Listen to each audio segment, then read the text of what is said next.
Yesterday, I asked the Minister about the proposal to move Live Golf to the North Adelaide Golf Course within the Parklands.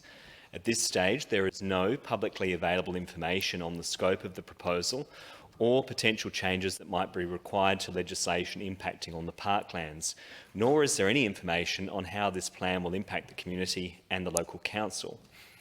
In her response to my question, the Minister suggested and I quote, knock on the Premier's door and have a conversation about the plans.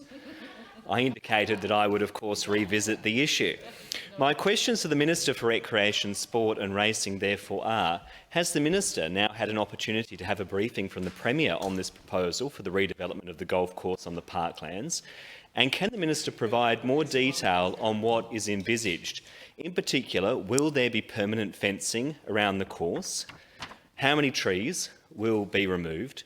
Will the structure remain the same, the fee structure remain the same for the golf course, or will those using the golf course be forced to pay a higher fee?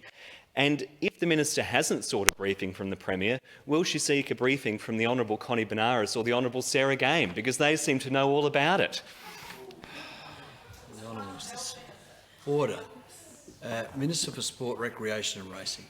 I'll be disappointed if we don't finish question time the same way tomorrow. Order.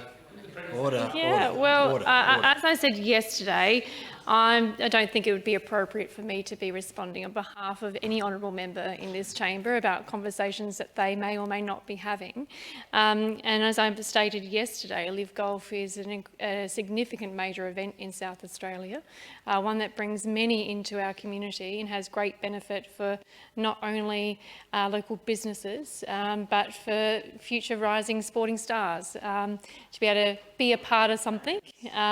So, I know that the Premier has had conversations with the Council. I know there has been indications that there could be legislative requirement changes, but that is also not a certainty.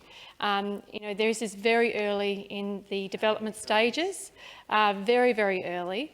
It was only just on the weekend that this commitment was made. So it's early times. I really do encourage, I'm happy to organise a briefing with myself and get more information about this for the honourable member, if that is what he would so desire.